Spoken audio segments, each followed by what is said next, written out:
Hey guys, and welcome back to another video. In my last video, I spoke about 5 reasons why you should have a kickoff call with a client. Now, this is something that is really important that I find works really well for me as part of my design process.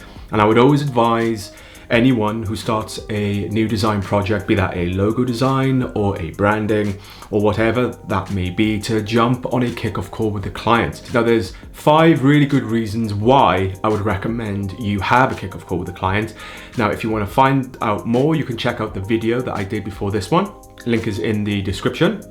But in this video, I'm going to talk about 5 kickoff call tips that you can keep in mind. So when you're on a kickoff call with your client, these are 5 tips that you can keep in mind to help you have a really good kickoff call and get the most out of your kickoff call to help you with your design process. Okay, so the first kickoff call tip I would recommend is to have a call plan or agenda.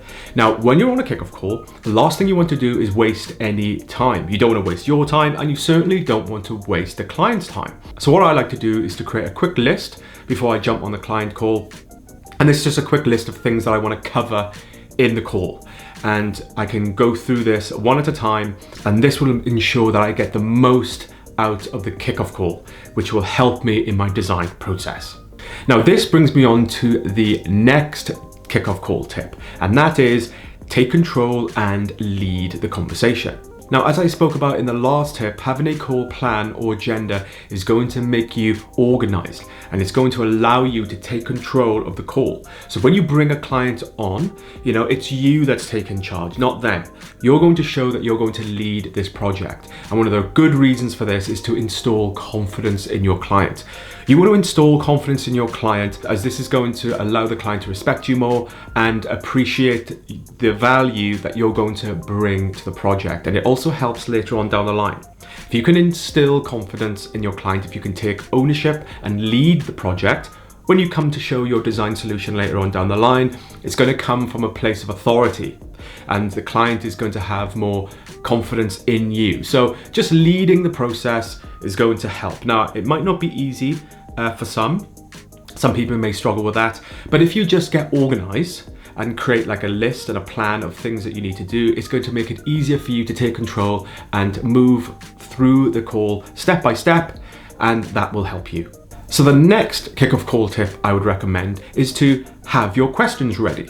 Now, you may have a design brief and you may already know a lot about the project, but sometimes a design brief can ask more questions than it answers. So the kickoff call is a really important opportunity for you to get that special time with the client to put to them the questions that you need to know more about. This is going to help you with your understanding and your discovery in the early stages, which is going to help you develop your design creative solution to be more meaningful and appropriate. So the next kickoff call tip I would recommend you do is encourage the client to speak about the project. Now, I've spoken about this before, but this is really important. Now, you may have the design brief and you may have some questions, but one of the most important things that I've always found in the design process, in the early stage of the design process, is just to get the client to speak about the project in their own words. Now, in my experience, I have found on many occasions that just simply talking through a project can highlight some awesome sparks. You may have the brief, because a brief can be quite formal.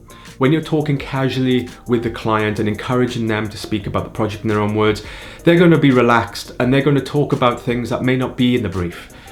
Many times I've based a whole entire design solution on something that came out of a client kickoff call. On many occasions, I have found just sitting back and listening to the client talk about their project in their own words can bring out things that weren't even in the brief. Lots of sparks can happen on a kickoff call when you allow the client to just talk about their project, because no one knows the project more than them, and you want to take this opportunity to just get that rich information, because you never know what could happen. It can be very spontaneous, and some really interesting ideas could just pop out, which you may develop an entire design solution on. So take this opportunity to ask the client to talk about the project in their own words. Chances are something really good will come of it. So the last tip I would recommend you do on a kickoff call is to discuss client questions. Now, as much as the kickoff call is about you as the designer talking to the client to extract and discover as much information as possible, it's also crucial to allow the client to learn more about the project from you. For example, earlier on, I was saying about taking lead and taking control and how this can install a lot of confidence in the client. Now, you also want to manage expectations. So encourage the client to ask questions to you. They might have questions about the process. They might want to know how it's going to work and what to expect.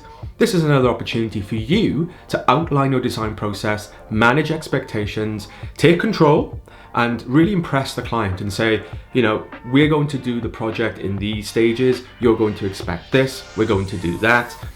Ask the client if they have any questions and be ready to answer them, because this is really crucial in installing confidence and just taking the lead, ensuring a smooth project and building that respect and rapport with your client.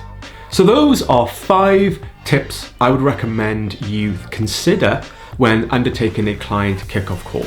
Now, client kickoff calls, as I said earlier, are really important in my process. I always try and have a kickoff call for very good reasons. It really helps in that early stage to understand as much about the project as possible, and it always yields good results for me. So I would always recommend having a kickoff call. So what do you think, guys? Do you agree with some of those tips that I recommend? Do you have some tips to add as well? I'd love to hear your thoughts. Stick them in the comment section and I look forward to discussing those with you. So I hope this video was helpful. If it was, hit the like button and subscribe, as there'll be loads more videos like this coming out in future about design process.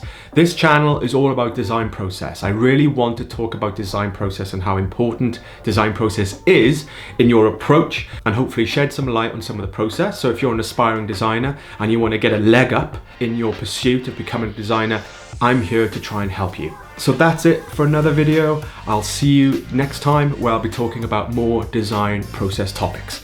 So until then, stay creative and I'll see you in the next video.